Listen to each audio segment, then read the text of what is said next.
नमस्कार, आदाब, सत श्री अकाल। मैं परवेज खान, स्वागत है आपका आपके इस यूट्यूब चैनल पर। हम यहाँ बात कर रहे हैं पटवारी से संबंधित प्रीवियस ईयर क्वेश्चन के बारे में। और आज हम बात करेंगे कंप्यूटर से रिलेटेड क्वेश्चन जो पिछले साल पूछे गए हैं। पहला क्वेश्चन क्या है? ईमेल एप्लीकेशन में संक्षिप्त सीसी का पूर्ण रूप है। ईमेल से संबंधित एक टर्म होता है सीसी और एक होता है बीसीसी। तो ये सीसी क्या होता है? ये होता है हमारा कार्बन कॉपी। और बीसीसी क्या होता है? Blind carbon copy. Carbon copy ऊपर का ज्यों करते हो। तो सीसी से संबंधित पूछा गया है तो क्या होता है? ये कार्बन कॉपी होता है। ठीक, अब सीसी और बीसीसी में डिफरेंस क्या होता है कि जब हम सीसी लगा के ईमेल भेजते हैं तो सभी लोग एक दूसरे से अवगत रहते हैं कि क्या मेल जो है और किसी को भी भेजा गया है। और बीसीसी में क्या होता है? कोई भी यूजर या कोई भी रिसीवर, उसको ये जानकारी नहीं होती कि मेल मेरे अलावा और किस किस को भेजा गया है। नेक्स्ट क्वेश्चन क्या है? एक इनपुट डिवाइस नहीं है। ठीक, कौन सी नहीं है? स्कैनर तो इनपुट डिवाइस है, कीबोर्ड तो बहुत धूमधाम से है, प्रिंटर नहीं है और माउस भी है। ठीक, तो प्रिंटर कौन सी डिवाइस है? इनपुट नहीं है तो कौन सी है? प्रिंटर हमारी आउटपुट डिवाइस है, और वो भी कौन सी? Hard copy. ठीक, तो हार्ड कॉपी आउटपुट डिवाइस है प्रिंटर, इसका मतलब है कि ये इनपुट डिवाइस नहीं है। दूसरा है गैंट चार्ट को इसमें आसानी से बनाया जा सकता है। गैंट चार्ट, तो गैंट चार्ट होता क्या है? तो गैंट चार्ट एक अमेरिकी मैकेनिकल इंजीनियर थे, हेनरी गैंट, उन्होंने बनाया था इसको। हेनरी गैंट ने। ठीक, क्या उपयोग होता था इसका? कि हेनरी गैंट ने जो चार्ट बनाया था उसमें किसी प्रोजेक्ट के बारे में सारी जानकारी होती थी। उस प्रोजेक्ट से संबंधित कितने रिसोर्स लगेंगे, कितना टाइम लगेगा, कितना रिसोर्स और टाइम लग चुका है, कितना और लगने वाला है, ये सब जानकारी उस गैंट चार्ट में होती थी। और चार्ट वगैरह बनाने के लिए हमारे पास एमएस एक्सेल सबसे अच्छा ऑप्शन है, इसलिए गैंट चार्ट को हम एमएस एक्सेल से बना सकते हैं। दूसरा क्या है? एक एक्सेल डॉक्यूमेंट को जो कि फाइलों के रूप में संग्रहित तो होता है कहलाता है। तो एक्सेल मैंने आपको बताया था पहले कि एमएस वर्ड, ठीक, एमएस एक्सेल और इसके साथ ही पावर पॉइंट। ठीक, तो पावर पॉइंट, इनके डॉक्यूमेंट्स को क्या कहते हैं ये आपको एक तालिका बना के लिख लेना है। तो एमएस वर्ड के डॉक्यूमेंट को डॉक्यूमेंट बोलते हैं या फाइल बोलते हैं। एमएस एक्सेल जो है वो हमारी वर्कशीट कहलाती है। और पावर पॉइंट में जो होते हैं उनको स्लाइड बोलते हैं। एक्सेल में पूछा है तो वर्कशीट है। ठीक, एमएस एक्सेल में डॉक्यूमेंट जो फाइलों के रूप में संग्रहित रहता है वो वर्कशीट है। यहां आपके लिए एक होमवर्क है जो आप कमेंट में करके बताएंगे कि नई वर्कशीट को इंसर्ट करने के लिए क्या शॉर्टकट की होती है, और किसी वर्कशीट को डिलीट अगर करना है तो क्या शॉर्टकट की होती है। ध्यान रहे, वर्कशीट अलग होता है, वर्कबुक अलग होता है। ठीक है, वर्कशीट के लिए शॉर्टकट की अलग रहेगी, वर्कबुक के लिए अलग रहेगी। वर्कबुक के लिए हम यहां आपको बता देते हैं कि अगर हमको नई वर्कबुक जो है वो अगर इंसर्ट करनी है तो उसके लिए कंट्रोल+N ये शॉर्टकट की है। और अगर वर्कबुक को डिलीट करना है, ठीक, अगर वर्कबुक को डिलीट करना है तो उसके फिर हमारे पास दो तरीके होते हैं। कैसे? कि मान लीजिए मल्टीपल वर्कबुक आपके पास ओपन है, 3 या 4 वर्कबुक हैं और सबको एक साथ डिलीट करना है, तो उसके लिए Alt+F4 है। लेकिन हम चाहते हैं कि एक डिलीट हो बाकी डिलीट ना हो, तो एक डिलीट करना है या एक एक करके सारी डिलीट करना है, तो उसके लिए शॉर्टकट की है Ctrl+W। ठीक, इस तरीके से हम ओपन कर सकते हैं। हम यहां इसका थोड़ा सा डेमो लेके देख लेते हैं कि आखिर ये हो भी रहा है या नहीं हो रहा है। ठीक है, तो वर्कबुक अलग है, वर्कशीट अलग है, ये हमको ध्यान रखना है। ठीक, वर्कबुक एंटर करना है तो Ctrl+N, ये देखिए आप सबसे ऊपर यहां पर जो है वो नाम दिख रहा है इसका, क्या? बुक 1। ठीक है, यहां पेन नहीं चलेगा, तो ये बुक 1 नाम से दिख रहा है। हम जैसे ही Ctrl+N प्रेस करेंगे यहां पर बुक 2, 3, 4, 5 ऐसी आती जाएगी। तो Ctrl+N, तो बुक 2 आ गया, देखिए। ठीक, बुक 2 आ गया, Ctrl+N फिर से तो 3 आ गया। ये देख पा रहे हैं आप यहाँ पे, ये जो दिख रहा है हमको बुक 3। फिर Ctrl+N एक और दबाया, Ctrl+N एक और प्रेस किया तो बुक 5 आ गई, तो 5 बुक आ गई। अब अगर हमको एक एक करके डिलीट करना है तो कंट्रोल के साथ W हम प्रेस करेंगे, तो देखिए अभी 5 है यहाँ पर, ये यहाँ पर अभी 5 दिख रहा है, अभी 4 हो जाएगा, कंट्रोल और डब्ल्यू ये दबा दिया हमने तो 4 हो गया, फिर एक और कंट्रोल डब्ल्यू ये 3 हो गया। अब हम चाहते हैं कि तीनों वर्कबुक एक साथ डिलीट हो जाएं, तो उसके लिए हमको क्या करना है, उसके लिए हमको ऑल्ट और F4, तो ऑल्ट दबाया और ये रहा F4 सारा डिलीट। तो वर्कबुक को एक एक करके डिलीट करना है या अलग अलग डिलीट करना है या एक साथ डिलीट करना है, उसके लिए शॉर्टकट की आपको बताई हमने, इंसर्ट करने के लिए हमने भी बताई। वर्कशीट के लिए क्या होती है ये आप कमेंट करके बताएंगे। नेक्स्ट क्वेश्चन क्या है, एमएस वर्ड में वर्ड को अंडरलाइन करने के लिए कौन सा ऑप्शन है। तो अंडरलाइन करना है तो हमारे पास क्या है, control plus you, control you से एमएस वर्ड में फाइल अंडरलाइन हो जाएगी, कोई भी लाइन अंडरलाइन हो जाएगी।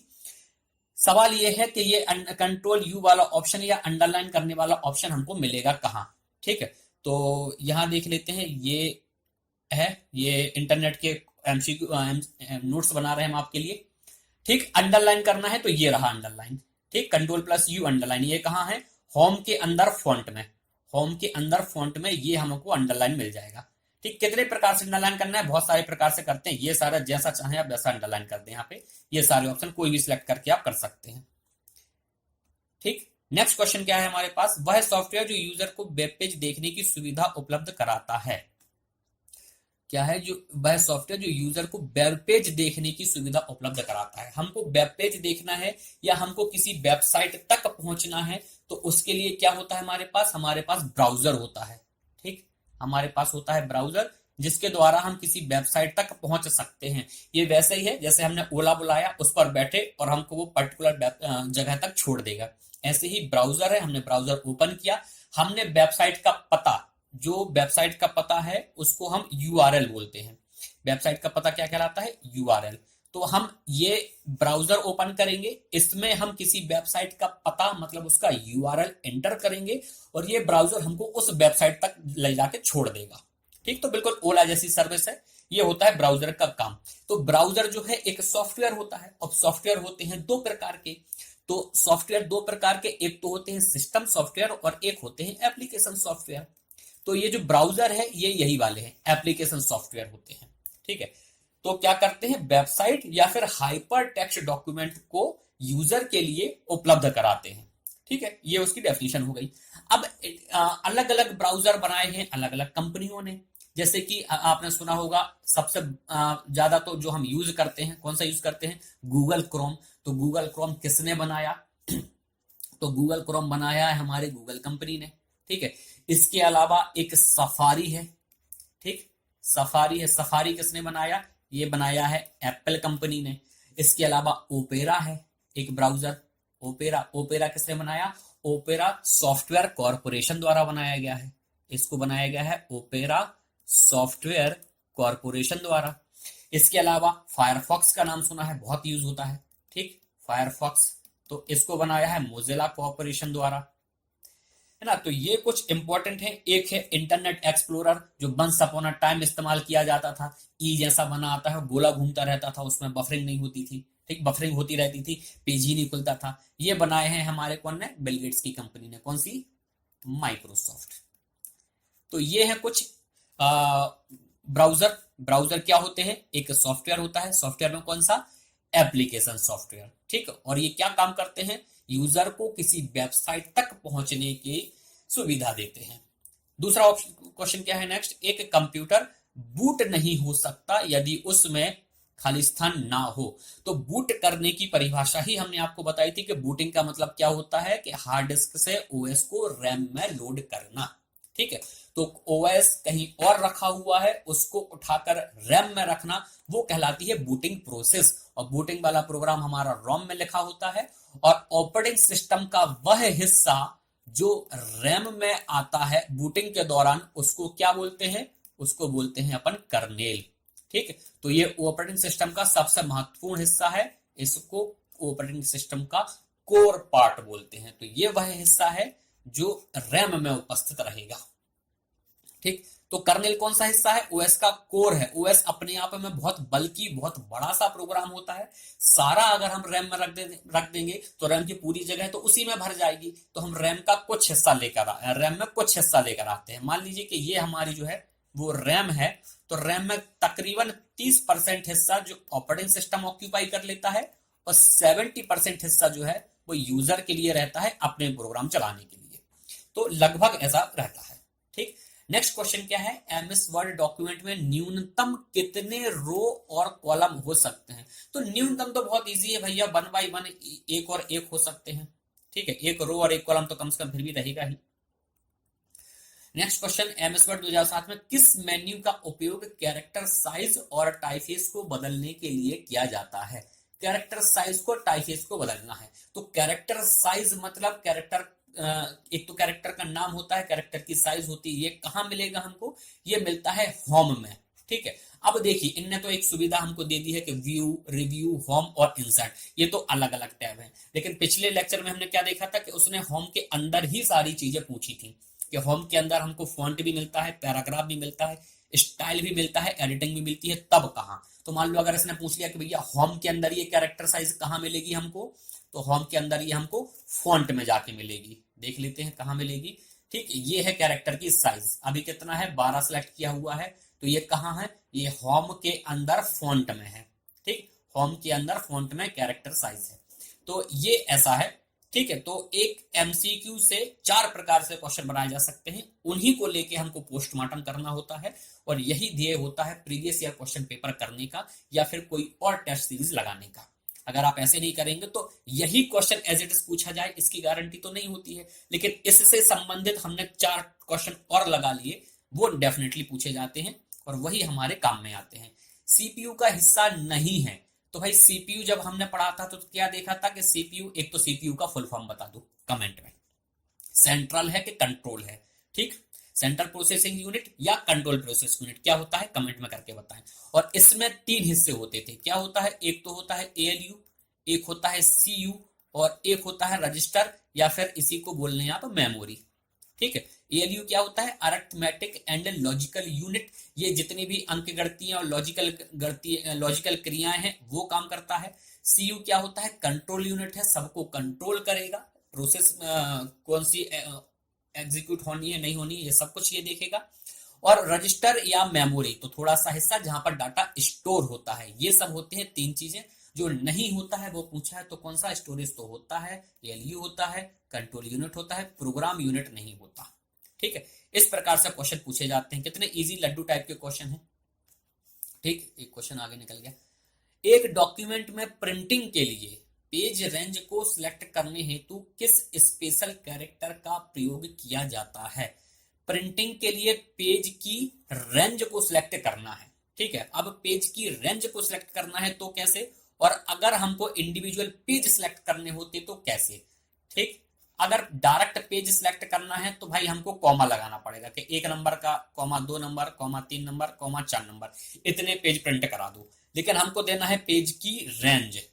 ठीक, क्या करना है? पेज की रेंज दिया है, तो पेज की रेंज देने के लिए हमको हाइफन लगाना पड़ता है कि भैया 1 से 4 तक प्रिंट दो और उसके बाद 6 से लेके 8 तक का प्रिंट दे देना।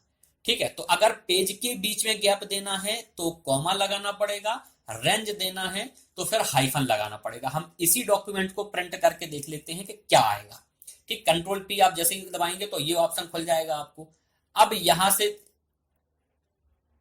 ये देखिए, ये है। ठीक है, हमको प्रिंट देना है, लैंडस्केप मोड या पोर्ट्रेट ये अलग है। अब पेज में क्या है? सभी प्रिंट देना है, ऑड नंबर के देना है कि इवन नंबर के देना है, या रेंज सेलेक्ट करनी है। तो रेंज सेलेक्ट करनी दिख रही है, यहां दिया हुआ है। ठीक, तो 1 से लेके 5 तक का पेज अगर हमको सेलेक्ट करना है तो हमको उसके बीच में हाइफन लगाना पड़ेगा।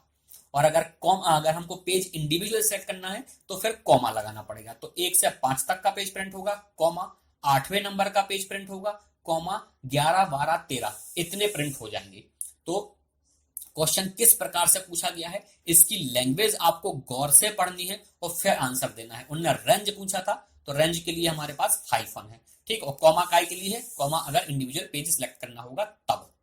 ठीक है, which of the following is a link to access any item on your computer और on a network such as a program, file, folder, ETC. अच्छा, फाइल, फोल्डर, प्रोग्राम का जो हम डेस्कटॉप पे या नेटवर्क पे बना लेते हैं उसको क्या बोलते हैं? शॉर्टकट बोलते हैं उसको। तो उन्होंने सिंपल सा क्वेश्चन ये पूछा है कि उसको क्या बोला जाता है?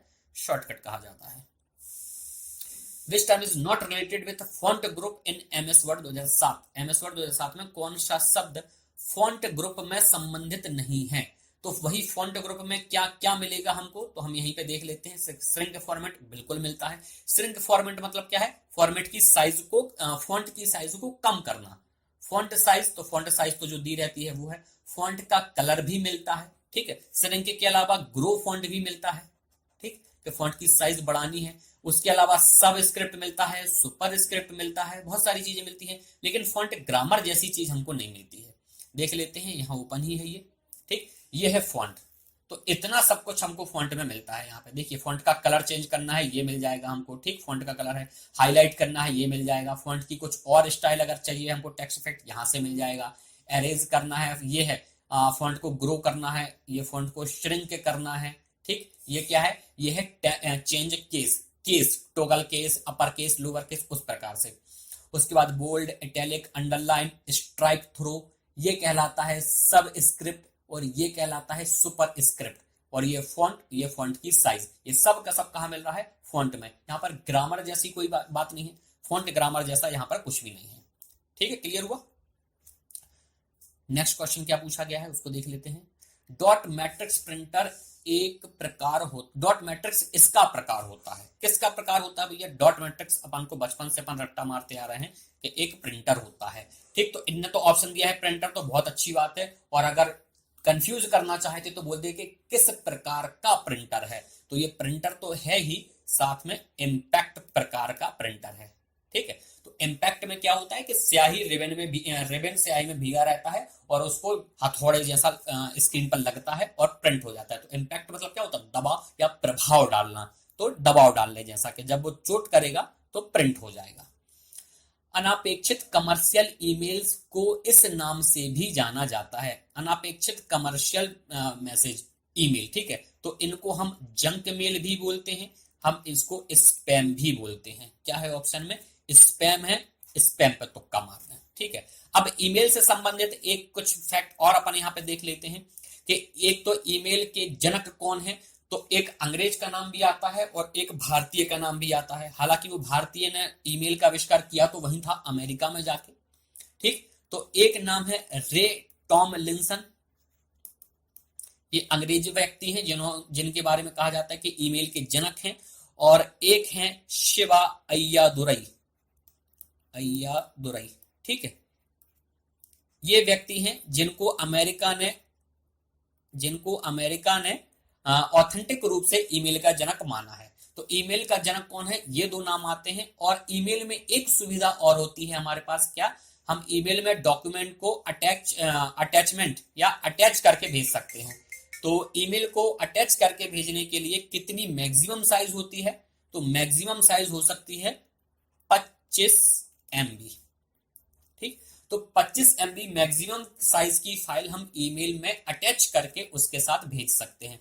BC और CC हम अभी आगे चर्चा कर चुके हैं, यहां नहीं बताएंगे, ठीक। MS वर्ड में आप निम्न के द्वारा एक पेज ब्रेक को फोर्स कर सकते हैं। हमको पेज ब्रेक करना है, सिंपल सा क्वेश्चन क्या पूछा है इसने कि पेज ब्रेक करना है। तो पेज ब्रेक जहां को करना है आपको, वहां पर कर्सर ले जाएं, जैसे यहां पर कर्सर ले जाएं और कंट्रोल के साथ इंटर दबाओ, वहां से पेज ब्रेक हो जाएगा। मतलब उसके बाद का जितना भी डॉक्यूमेंट है सब का सब अगले पेज पर चला जाएगा।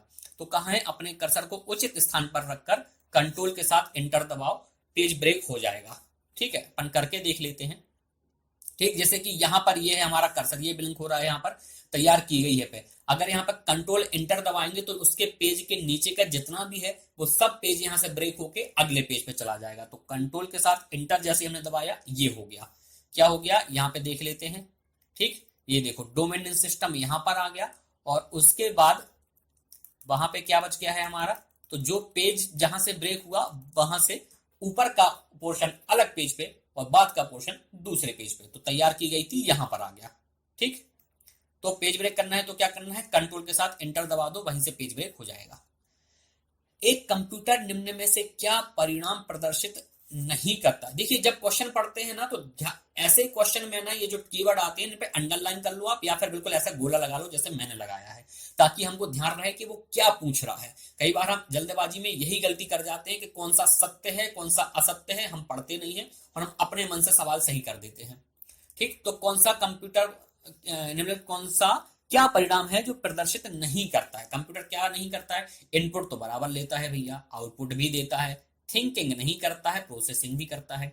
तो क्या है, नहीं करता है मतलब थिंकिंग, ये नहीं करता है। हालांकि अब एआई वगैरह आने लगे हैं तो हो सकता है अब करने लगे, लेकिन अभी तक तो नहीं कर रहा है। तो जो अभी चल रहा है अपन तो वही बता देंगे। हाई स्पीड इंटरनेट कनेक्शन या वाइड बैंड ट्रांसमिशन इस नाम से भी जाना जाता है। भाई हाई स्पीड कनेक्शन क्या कहलाता है, ब्रॉडबैंड कहलाता है। ठीक, और ब्रॉडबैंड किसको माना जाता है, भाई हम किसको कहेंगे कि ब्रॉडबैंड है। हाई स्पीड मतलब कितनी हाई है ना, इन्होंने तो लिख दिया है यहाँ पर हाई स्पीड। अब हाई स्पीड बोले तो कितनी हाई, तो कितनी हाई उसके लिए हमारे यहाँ पर एक संस्था है ट्राई, उसने बताया है कितनी हाई। ट्राई मतलब telecom regulatory authority of India, इसने बताया है कि कितनी हाई, 512 केबीपीएस। अगर 512 केबीपीएस से ज्यादा स्पीड से आप डाटा ट्रांसफर कर रहे हैं तो फिर हम उसको ब्रॉडबैंड मानेंगे और उतनी वसूली करेंगे। वसूली बोले तो उतना टैक्स देंगे आप, है ना। जैसे ऐसा है ना कि भाई आपने कार खरीदी है, अब अकेले जा रहे हो कि सवारी ढो रहे हो। अगर सवारी ढो रहे हो तो उस प्रकार से रजिस्ट्रेशन कराना पड़ेगा, कमर्शियल रजिस्ट्रेशन, उतना टैक्स देना पड़ेगा। अकेले जा रहे हो तो भैया घरेलू टैक्स देना पड़ेगा। इस प्रकार से सरकार ने ये बनाया हुआ है कि अगर आपके चैनल में 512 केबीपीएस की स्पीड से ज्यादा ट्रांसफर हो रहा है डाटा का तो आप फिर ब्रॉडबैंड माने जाएंगे और उस हिसाब से फिर हमको आप किराया देंगे। एमएस एक्सेल में पेस्ट स्पेशल कमांड का उपयोग करते हुए निम्न में से क्या पेस्ट कर सकते हैं। अब एमएस एक्सेल में क्या होता है, हम चार्ट वगैरह बनाते हैं, डॉक्यूमेंट बनाते हैं, शीट बनाते हैं, ये सब कुछ बनाते हैं तो उसमें फॉर्मूला लगाए जाते हैं बहुत सारे। तो जब हम पेस्ट करते हैं तो एमएस वर्ड में तो केवल टेक्स्ट होता है, सो यहां से उठाया वहां पेस्ट कर दिया। एमएस एक्सेल में बहुत सारी चीजें होती हैं तो फिर वो आपको ऑप्शन देता है कि बहुत सारी चीजों में से आप क्या पेस्ट करना चाह रहे हैं। आप फॉर्मूला पेस्ट करना चाह रहे हैं, ठीक, तो वहां पर हमको फार्मूले का भी ऑप्शन मिलता है। हमको वहां पर केवल वैल्यू पेस्ट करना है तो उसका ऑप्शन मिलता है। हमको फॉर्मेट के जो फॉर्मेट आपने बनाया है उस फॉर्मेट को पेस्ट करना है तो वो ऑप्शन मिल जाता है। कमेंट का ऑप्शन मिलता है, ठीक, एक ऑप्शन कमेंट का भी होता है, आप इसको पेस्ट कर सकते हैं। और एक वैलिडेशन का भी होता है कि आप केवल वैलिडेशन कर सकते हैं। तो ये 5 प्रकार की चीजें हैं जिनको हम पेस्ट कर सकते हैं। तो ये क्या पूछा है, वैलिडेशन कर सकते हैं, फॉर्मेट कर सकते हैं, फॉर्मूला कर सकते हैं, उपरोक्त सभी तो उपरोक्त सभी कर सकते हैं। ठीक, आके यहाँ पर अपनी बार चाहो तो आप चेक कर लें, रन बॉक्स में वैसे ही जाएंगे। ये भी अपने आप में एक क्वेश्चन है कि रन डायलॉग बॉक्स में क्या लिखना पड़ेगा कि एमएस एक्सेल ओपन हो जाए। ठीक, तो यहाँ पर हम देख लेते हैं, हम एक टेबल बना लेते हैं। पहले 1 टाइप किया भाई, W टाइप कर लो, 3 टाइप कर लो। अब हमको मान लीजिए कि हमने इसको किया कंट्रोल C से कॉपी और हम आए दूसरी सीट पर और इसको करना चाह रहे हैं हम यहाँ पर पेस्ट। ठीक, तो ये पूछा हमसे पेस्ट स्पेशल, तो पेस्ट स्पेशल में ये पूछ लिया हमसे उसने। अब बताइए आप कौन सा पेस्ट करना है, फॉर्मूला पेस्ट करना है, वैल्यू पेस्ट करना है, फॉर्मेट करना है, कमेंट करना है या वैलिडेशन करना है। तो इसको लिख लीजिए कि ये 5 प्रकार के ऑप्शन देता है जब एमएस एक्सेल में हमको कोई चीज पेस्ट करनी हो। ठीक है, तो मान लीजिए कि हम कोई टेबल बना रहे हैं, हमको केवल वैल्यू उठानी है, फॉर्मूला नहीं, तो हम यहाँ वैल्यू पे टिक करेंगे और वो केवल वैल्यू हमको लाके दे देगा। ठीक है, तो इस प्रकार से एमएस एक्सेल में पेस्ट के लिए इतने सारे ऑप्शन मिलते हैं। तो इनको नोट डाउन कर लीजिएगा, एक दो बार पढ़ लीजिएगा और पूछ लिया जाता है कभी कभी। J6 जैसे एक अंतरक्षीय संयोजन का अर्थ क्या है। अब एमएस एक्सेल में J6 क्या है, ये तो सेल है। ठीक, सेल का एड्रेस है और जो सेल एक्टिव रहेगा उसका एड्रेस हमको एक्टिव सेल का कहां दिखेगा, नेम बॉक्स में दिखाई देता है। ठीक, और J6 में रो कौन सी है, कॉलम कौन सी है, तो ये लिखा हुआ J और 6। तो J क्या है, J कॉलम है और 6 क्या है, 6 रो है।